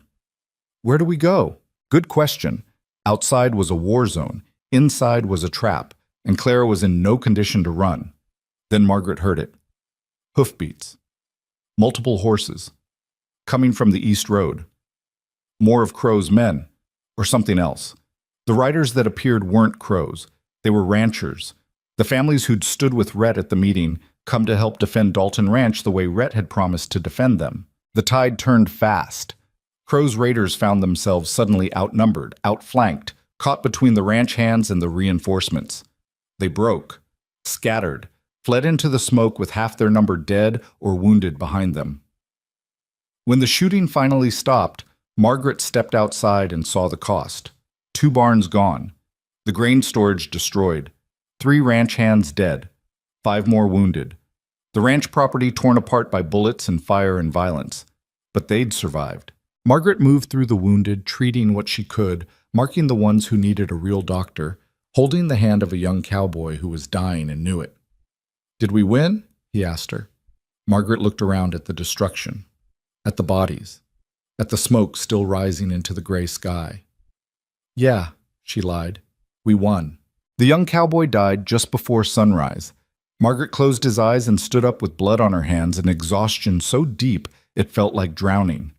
Around her, the ranch was a graveyard of smoke and ash. The surviving ranch hands moved through the wreckage in silence, putting out fires, counting bodies, trying to salvage what little remained. Rhett found her standing by the burned-out grain storage, staring at nothing. You should rest, he said. So should you. His shirt was soaked through with blood again. The bandage she'd applied during the fight had failed hours ago. Come on, let me fix that before you collapse. They went to what was left of the clinic. Half the roof had caved in from a stray torch, but the medical supplies were intact. Margaret cleaned Rhett's wound for what felt like the 100th time, her hands moving automatically while her brain refused to think about anything at all. This has to be stitched properly, she said. Not field medicine, real surgery. Can you do it? Not here. Not with what I have. Margaret looked around at the destroyed clinic. We need to get you to town, to a real doctor. Can't leave. Crow will attack again the moment he knows I'm gone. Then you'll die here. That wound keeps tearing open. Eventually it's going to tear something vital and no amount of bandages will save you. They stared at each other, both too stubborn to back down, both too tired to keep fighting. Clara appeared in the doorway. She looked worse than both of them, pale, shaking, guilt written all over her face. It's my fault, she said quietly. The seizure? If I hadn't... Stop. Rhett's voice was sharp. Don't do that. Don't blame yourself for something you can't control. People died because I couldn't fight. People died because Vernon Crow is a bastard who burns ranches, when he doesn't get his way. That's on him, not you. But Clara's face said she didn't believe it. Margaret recognized that look, had seen it in the mirror enough times, the weight of blame you carry whether you deserve it or not. The ranchers are outside, Clara said, changing the subject. Morrison and the others who came to help, they want to talk. The ranchers had gathered in front of what used to be the main barn. 12 of them, soot-covered and exhausted, some wounded, all looking like they'd just seen the future and didn't like what they found there. Morrison spoke first. He was the old rancher who'd run the meeting in town, a man who'd survived 40 years on the frontier and probably thought he'd seen everything. This was a warning, he said. Crow's telling us what happens if we don't fall in line. And what do you want to do about it? Rhett asked. That depends. You promised us protection. 3 of my men got shot tonight defending your ranch. I need to know if this alliance is worth dying for. Is keeping your land worth dying for? Don't turn this around. I asked you a question. Rhett was quiet for a moment. Margaret could see him calculating, weighing his words, knowing that what he said next would either hold this fragile alliance together or shatter it completely. I can't promise you won't get hurt, Rhett said finally. Can't promise Crow won't come after you next, but I can promise that if we stand together, we have a chance. Alone, we're dead. All of us. Our ranches burned, our families scattered, our land owned by a man who'll bleed it dry and throw away the husk. That's not much of a promise. It's the only one I have. Morrison looked at the other ranchers. Some nodded, others looked away. The old woman who'd been first to stand at the meeting spoke up. I didn't come here to quit, she said. Lost my husband to this drought, lost half my cattle, but I'll be damned if I lose my land too. I'm staying with Dalton. Even if it means more nights like this? Especially then, because running just means dying slower. One by one, the others agreed. Not all of them. 2 ranchers left immediately, taking their men and their loyalty with them. But the rest stayed. Stayed and started planning. They worked through the morning. Margaret moved between groups, treating injuries, listening to men argue about patrol schedules and defensive positions, and how to protect multiple ranches when they barely had enough people to protect one. She found Rhett alone behind the burned barn, sitting on a piece of scorched timber with his head in his hands. You did good, she said. I got people killed. Crow got people killed. You're trying to save them. Same result. Margaret sat down beside him. Her whole body ached. She couldn't remember the last time she'd slept more than an hour at a stretch. But sitting here next to Rhett, watching the sun climb over the destroyed ranch, she felt something that might have been peace. Or maybe just exhaustion so deep it looked like peace. When this is over, Rhett said quietly, if we survive it, I want to take you somewhere. Somewhere that isn't burning or bleeding or fighting. Where? I don't know. Somewhere quiet. Where we can just be normal for a while. I don't think I remember how to be normal. Then we'll figure it out together. Margaret leaned against his shoulder, felt him tense, then relax, then carefully put his arm around her despite the pain it caused his wound. That thing you said, she told him, about doing this properly when the war is over. Yeah? I'd like that. They sat like that until Clara called them back to deal with the next crisis, and the next, and the next. Because the war wasn't over and proper was still a long way off. The federal marshal arrived 3 days later. Margaret was in what was left of the clinic when she heard horses approaching. Her first instinct was to grab a weapon, but these riders came from the East Road flying official colors. 5 men in federal uniforms led by a marshal whose badge caught the sunlight. His name was Thomas Garrett, and he looked like someone who'd spent too long seeing the worst of people and was tired of it. I'm looking for Rhett Dalton, he said. Rhett appeared from the house, Clara and Margaret flanking him. The marshal's eyes moved over the destroyed ranch, taking inventory of the damage, the bullet holes, the burned buildings. Heard you had some trouble out here. You could say that. Want to tell me what happened? So Rhett told him. About Vernon Crow's attempted takeover. About the ranchers who'd sold out under pressure or force. About the attack 3 nights ago that left 3 men dead and half the ranch destroyed. Garrett listened without interrupting, his expression giving nothing away. When Rhett finished, the marshal was quiet for a long moment. You have proof of any of this? I have my father's records, bills of sale, testimonies, Water rights documentation. I'll need to see them. They went to Rhett's study. Margaret followed, watching as Rhett spread out the documents his father had spent years collecting. Evidence of fraud, coercion, violence, names and dates, and the kind of detailed record-keeping that should have been enough to bring down Vernon Crow years ago. Garrett studied the papers carefully, read through testimonies, checked dates against official records. His face remained neutral, but Margaret saw something shift in his eyes. "This is good work," he said finally. "Thorough, but it's not enough." "What do you mean it's not enough?" Clara's voice was sharp. "It's right there. Everything Crow's done." "I believe you, but believing and proving in a court of law are different things. Most of these testimonies are from people who've since disappeared or died. The bills of sale could be forgeries. A good lawyer, and Crow has the best lawyers, would tear this apart in an hour." "So what are you saying?" Rhett asked. "That we're on our own?" "I'm saying I need more. Hard evidence. Something that ties Crow directly to criminal activity. Attempted murder. Arson. Bribery of officials." Garrett looked at them. "You give me that, and I can move against him. Without it, my hands are tied." Margaret felt something cold settle in her stomach. They'd survived an attack, lost good people, fought and bled and nearly died. And it still wasn't enough. "There might be a way," she heard herself say. Everyone turned to look at her. "Crow came to the ranchers' meeting, threatened me directly afterward, said the valley was going to burn and I'd burn with it." Margaret's heart was pounding, but she kept her voice steady. "That's a threat. If we can get him to make more threats, more explicit ones, in front of witnesses." "That's dangerous," Garrett said. "Everything about this is dangerous." "She's right." Rhett was looking at Margaret with an expression she couldn't quite read. "If we can draw Crow out, get him to incriminate himself—" "You'll get yourself killed," Clara interrupted. "Both of you. This is insane." "It's the only option we have." The marshal pulled out a notebook, started writing. "If you're serious about this, I can help. Set up a meeting. Bring deputies as witnesses. But you understand the risk. Crow isn't stupid. He smells a trap. This whole thing falls apart." "Then we make sure he doesn't smell a trap," Margaret said. They planned it over the next 2 days. A meeting in town, ostensibly to negotiate a truce. Crow would come because his ego wouldn't let him pass up the chance to gloat. Garrett would position his deputies around the meeting hall, hidden but close enough to hear everything. And Margaret would be the bait. "I don't like this," Rhett said the night before the meeting. They were in his study again, going over the plan for the 10th time. "Using you as bait. It's my choice." "It's a bad choice." "Maybe, but it's mine to make." Margaret looked at the documents spread across the desk. Her whole life had been other people making choices for her. The Hartford family, the lawyers, the scandal that destroyed her career.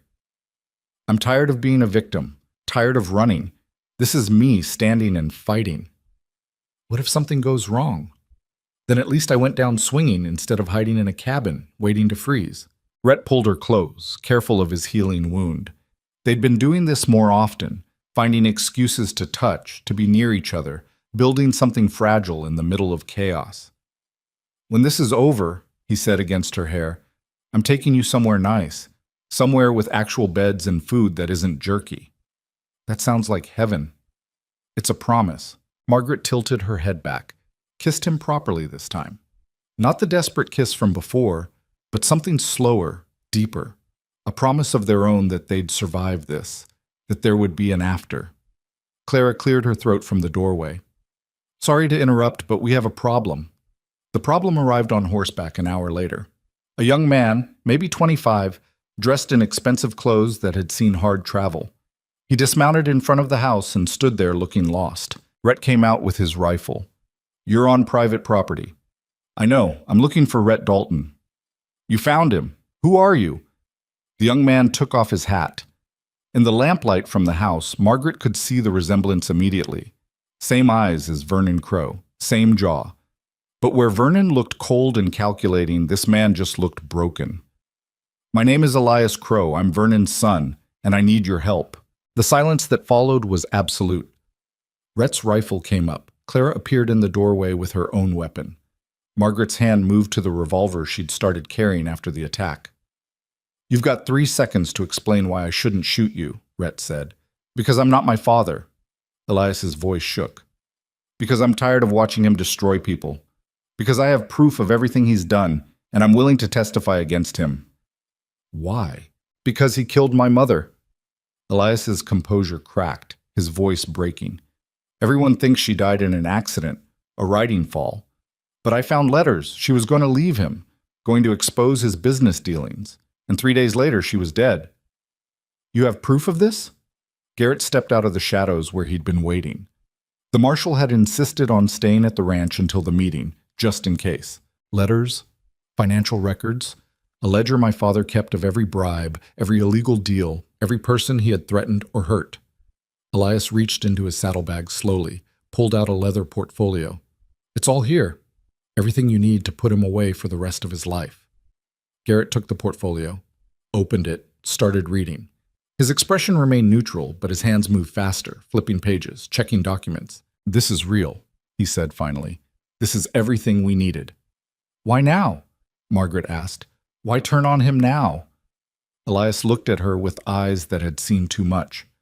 Because last week he told me to kill someone.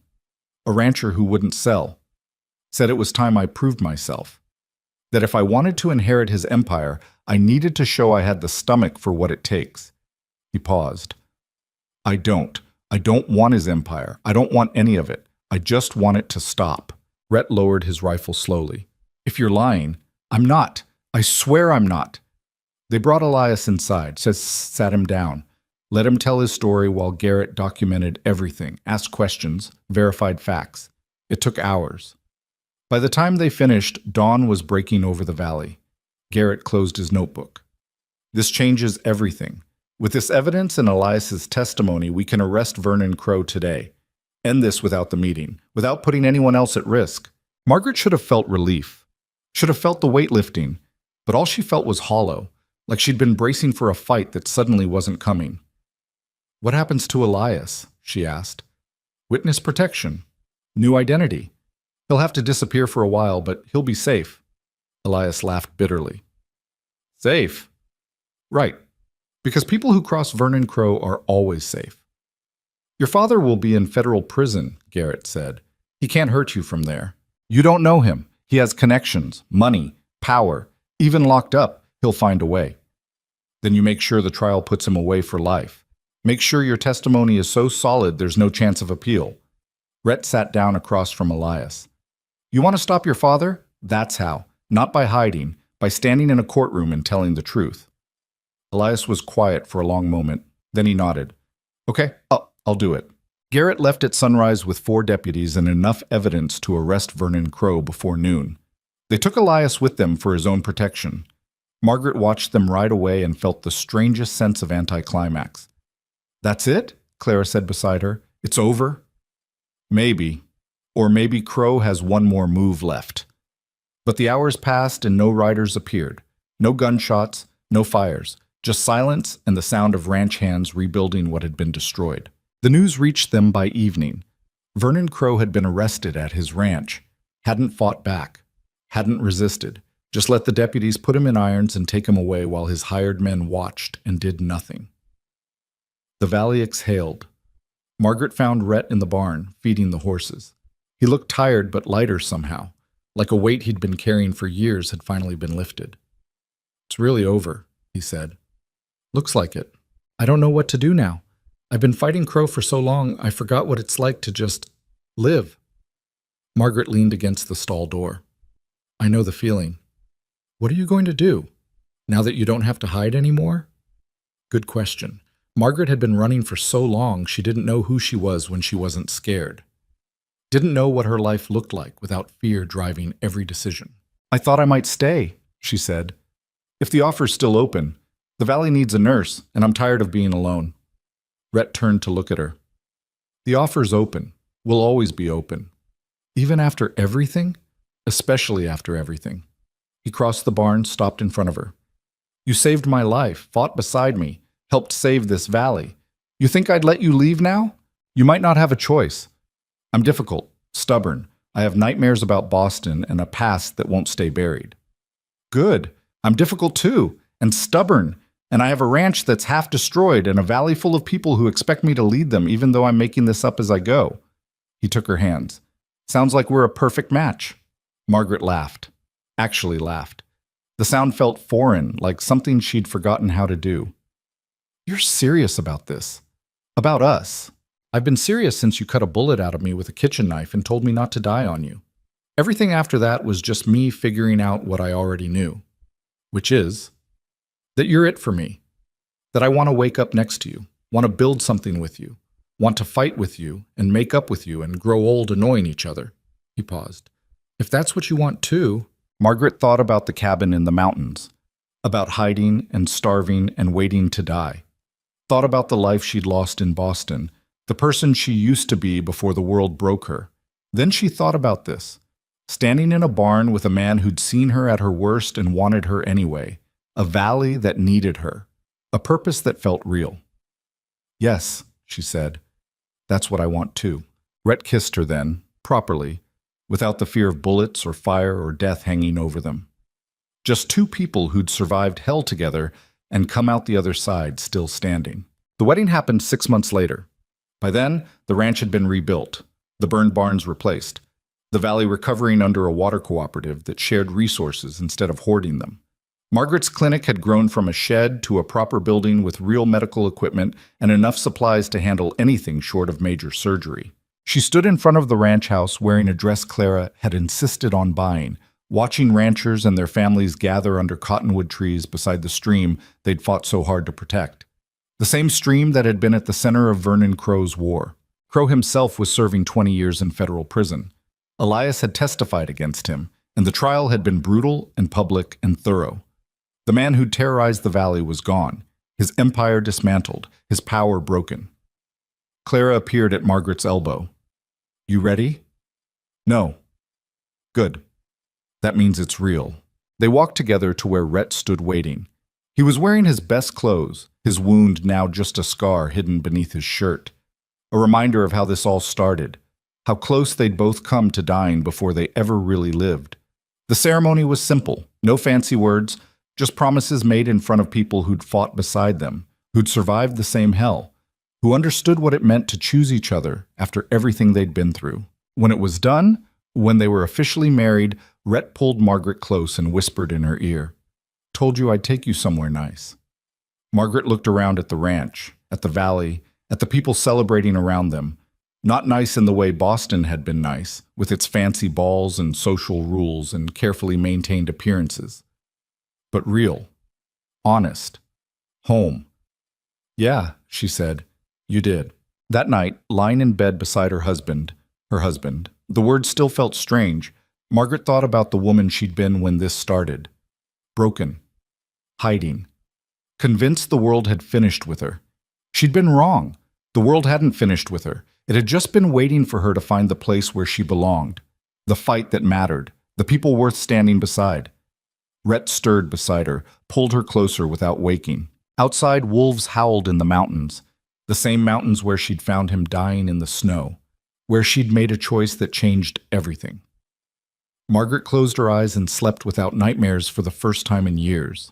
The nightmares didn't stop just because Vernon Crow was in prison. Margaret woke 3 weeks after the wedding with her heart pounding, Rhett's hand on her shoulder, and the lingering image of fire consuming everything she'd built. She sat up in bed, breathing hard, trying to remember that the ranch was safe, that the war was over, that she was allowed to stop fighting now. "Same one?" Rhett asked quietly. "Yeah." "Want to talk about it?" "No." He pulled her back down anyway, held her until her breathing steadied. They'd developed this routine in the short time they'd been married. Margaret would wake, panicked. Rhett would anchor her back to reality. Neither of them mentioned it in daylight. Some wounds didn't heal just because you wanted them to. Morning came gray and cold. Margaret dressed and went to the clinic, where a line of people was already waiting. A pregnant woman worried about bleeding. A ranch hand with a cough that wouldn't quit. A child who'd burned her hand on a stove. Normal injuries, normal problems. The kind Margaret could actually fix.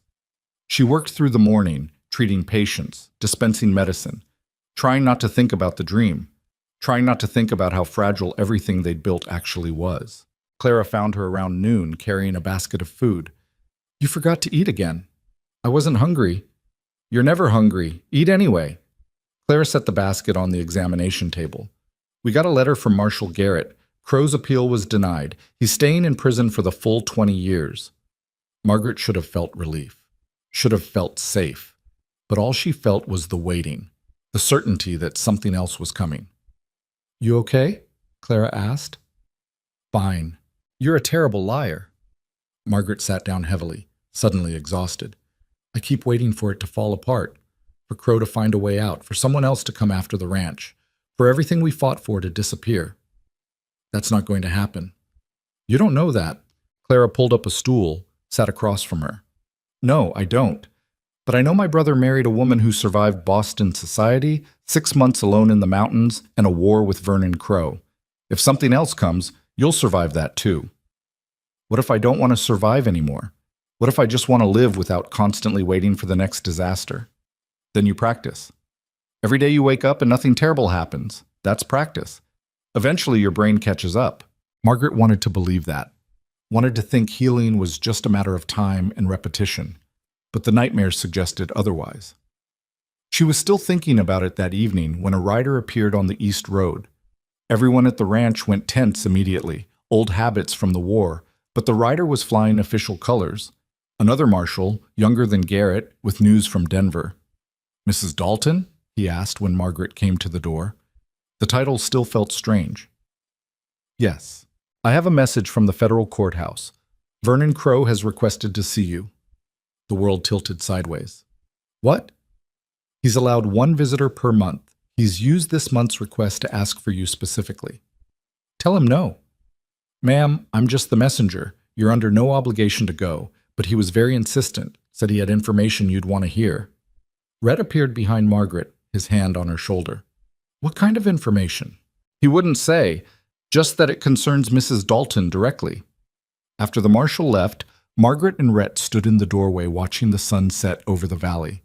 The same valley that was finally at peace, finally rebuilding, finally breathing. You're not going, Rhett said. I know. He's playing games, trying to get in your head. I know that too. But Margaret was already thinking about it, about what Crow could possibly have to say, about the loose ends she'd been trying not to think about Boston and the Hartford family, and the scandal that destroyed her life. She went to Denver 3 days later despite every rational voice in her head screaming not to. Rhett wanted to come with her, but she needed to do this alone. Needed to face whatever Crow had waiting without anyone else getting dragged into it. The federal prison was a stone fortress on the edge of the city. Guards searched her, took her weapons, led her through corridors that smelled like rust and despair. They put her in a room with bars on the windows and a table bolted to the floor. Vernon Crow entered 5 minutes later. He looked smaller than Margaret remembered. Thinner. Prison grays instead of expensive suits. But the eyes were the same, cold, calculating, completely unrepentant. Mrs. Dalton, he said, sitting down across from her. Thank you for coming.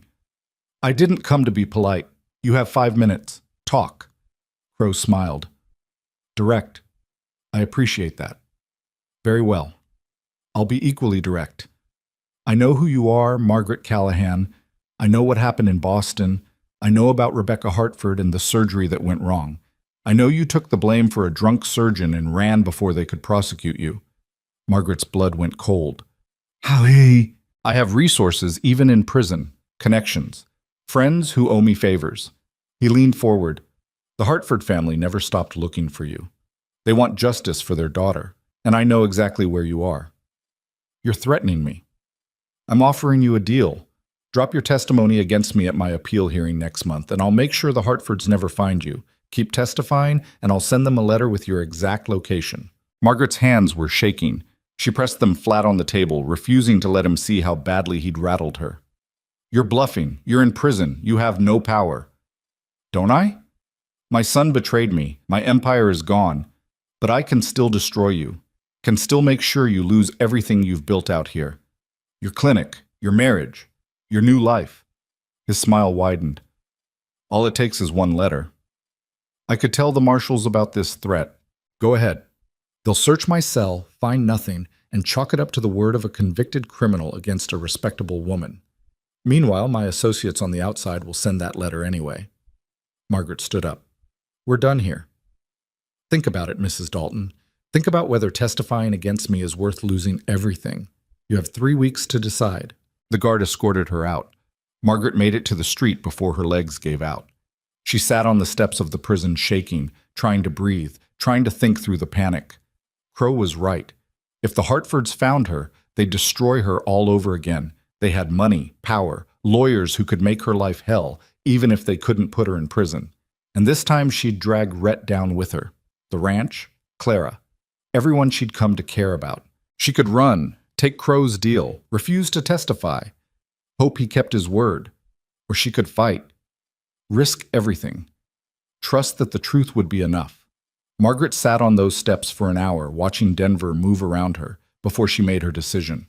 She went straight to Marshal Garrett's office. He listened to her story without interrupting, his expression darkening as she explained Crow's threat. When she finished, he was quiet for a long moment. He's cornered, Garrett said finally. His appeal is failing. He's desperate. This is all he has left. So what do I do? You tell the truth. At the appeal hearing, on record, you explain exactly what happened in Boston, why you ran, and why Vernon Crow is using it to threaten you now. That'll destroy me. Maybe. Or maybe it'll set you free. Garrett leaned forward. You've been running from Boston for over a year, running from a scandal you didn't cause. At some point, you have to stop running and face it. The Hartfords will come after me. Let them. You have witnesses now, a community, a husband who'd fight hell itself for you. That's more than you had before. Margaret thought about the valley, about the people she'd treated, about Rhett and Clara and the life she'd built from nothing, about whether it was worth protecting. Okay, she said, I'll testify. The appeal hearing was set for 3 weeks later. Margaret spent those weeks preparing, working with Garrett to document everything.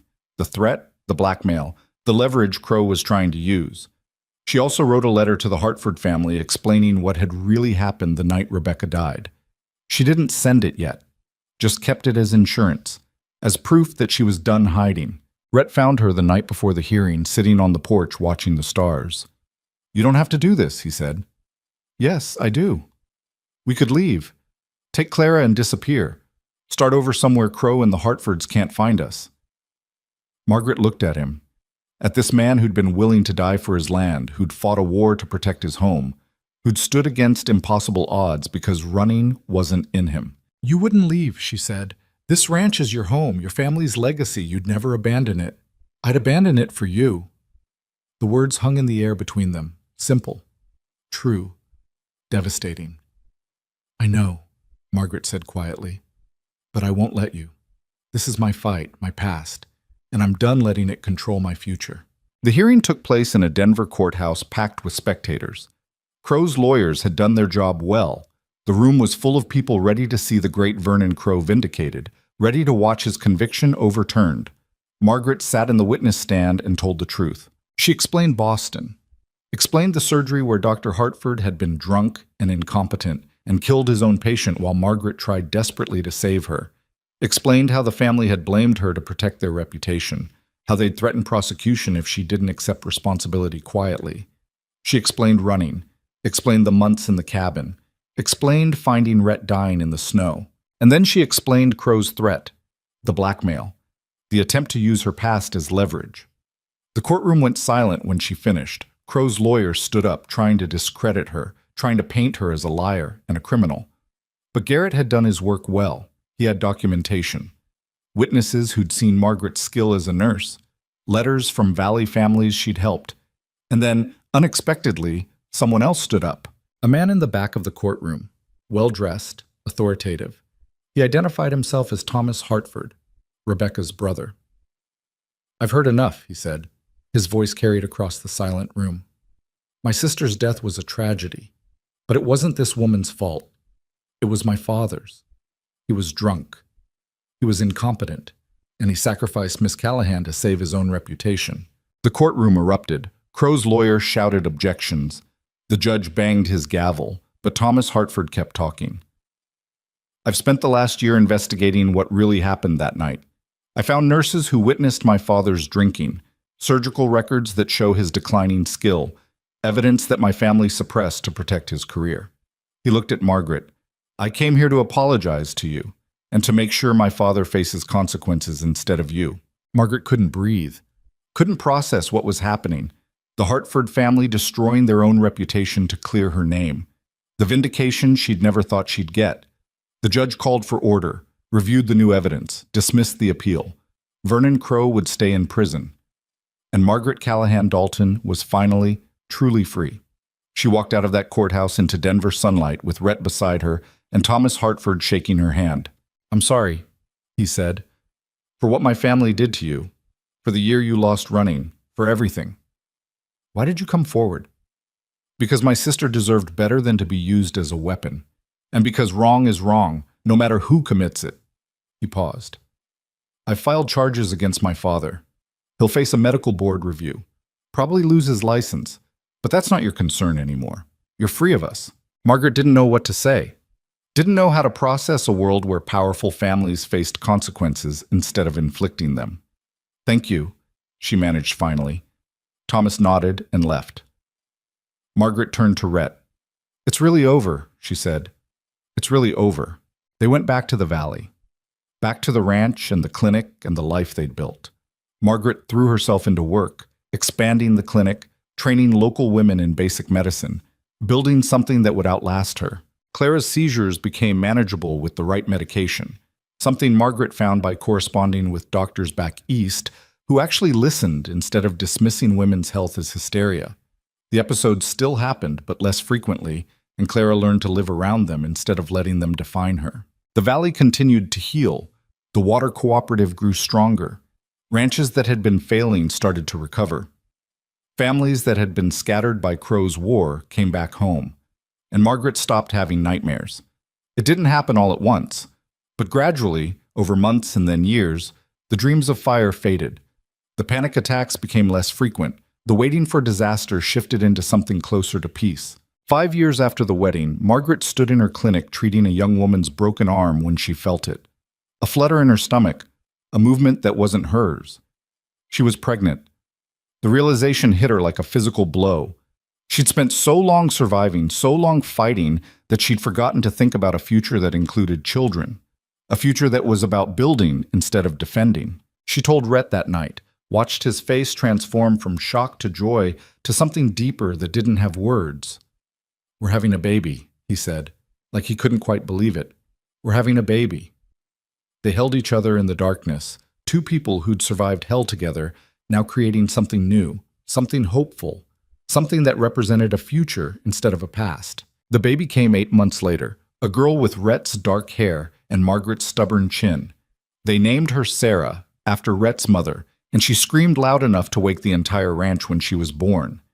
Margaret held her daughter and felt something shift inside her chest.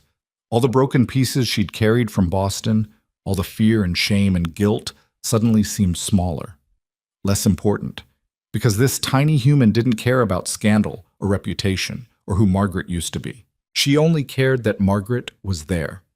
2 years later, they had a son, then another daughter. The ranch house filled with noise and chaos and the kind of messy, imperfect life that Margaret had never imagined for herself. Clara never married.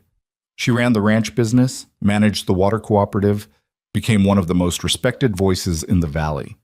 Her seizures were part of her, not something to hide or be ashamed of, and she taught that attitude to every kid who asked why she sometimes fell down. The clinic grew into a proper hospital. Margaret trained 3 women to work alongside her, passing on knowledge that had once been hoarded by men who thought women couldn't handle medicine. Together, they handled everything from births to bullet wounds to the mundane illnesses that filled small-town life. Elias Crowe never came back to the valley. He disappeared into witness protection and stayed disappeared. But Margaret sometimes got letters from places like San Francisco or St. Louis, unsigned but clearly from him, checking that his father was still in prison, still unable to hurt anyone. Vernon Crowe died in his cell 7 years after his conviction. Heart attack, the official report said.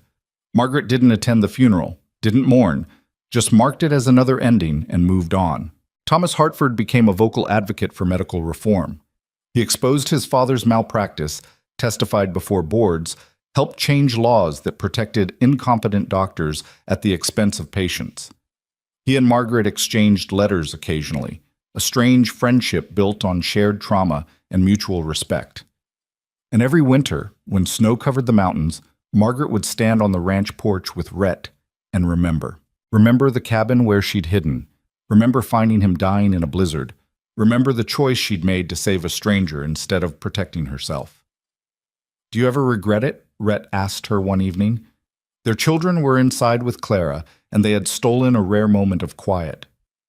Everything that happened, the fighting, the danger, all of it. Margaret thought about the question, about the life she'd lost in Boston and the one she'd found here, about scars physical and emotional that would never fully heal, about nightmares that still sometimes woke her in the darkness. "No," she said finally. "I don't regret it, because all of that brought me here. To you. To them." She gestured at the house where their children's laughter echoed, to a life that's real instead of perfect. "It's pretty imperfect," Rhett agreed. "Good. Perfect is boring." They stood there watching the sun set over the valley they'd fought to protect. The valley that had almost destroyed them, but ultimately became their home. Margaret had learned something in the years since that frozen night. She'd learned that survival isn't the same as living, that sometimes the scariest thing you can do is stop running and build something worth protecting. That family isn't always blood.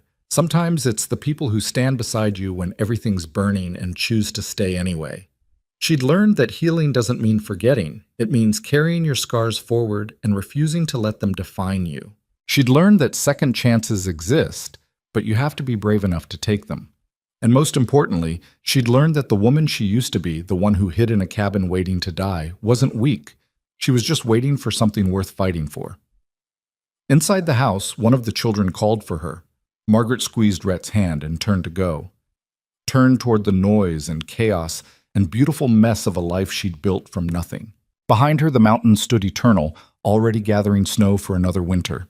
But Margaret wasn't afraid of the cold anymore. She'd survived worse than winter. She'd survived herself.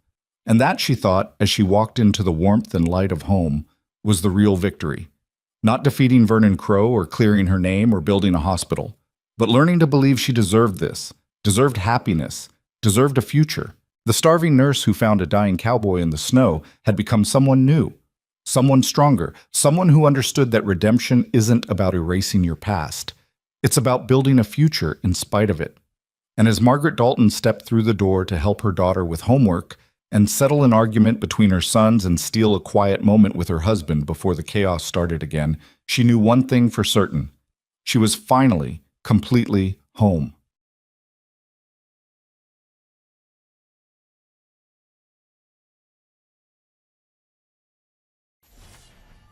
What's that guy's name? No, you.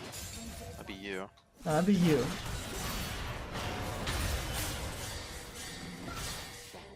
Oh wow, Zed just showed up behind me and one-shot me. A psychic type or more like drowsy?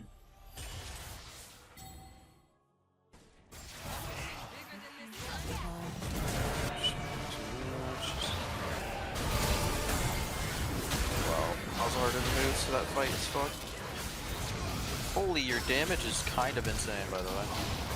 Dead? Oh my god, Zed lives because of fruit. That's crazy. That's crazy. Gotta love mid laners that are so aware of their surroundings.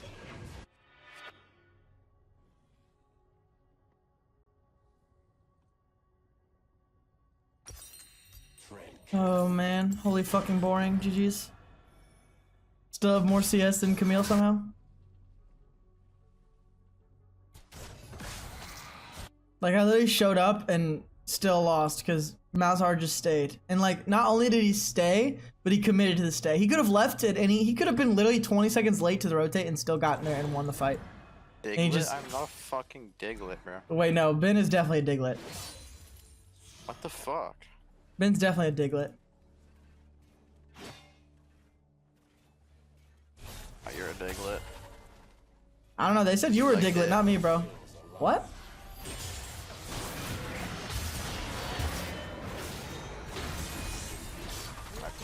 just mid lane or like what? Where are we going, Poppy?